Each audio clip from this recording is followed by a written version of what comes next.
अ से अनार। अ से अनार। अ से आम। अ से आम। ई से इमली। ई से इमली। ई से ईख। ई से ईख। ऊ से उल्लू। ऊ से उल्लू। ऊ से ऊंट।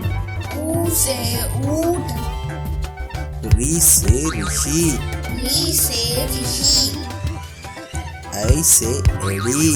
ऐ से एड़ी। ऐ से ऐनक। ऐ से ऐनक। ओ से ओखली। ओ से ओखली। औ से औरत। औ से औरत। अंग से अंगूर। अंग से अंगूर। अह से कोई शब्द नहीं बनता, पर अह की मात्रा को शब्द के अंत में या बीच में जोड़ा जाता है। दोस्तों, आपको वीडियो अच्छी लगी हो तो चैनल को लाइक और सब्सक्राइब कर लें।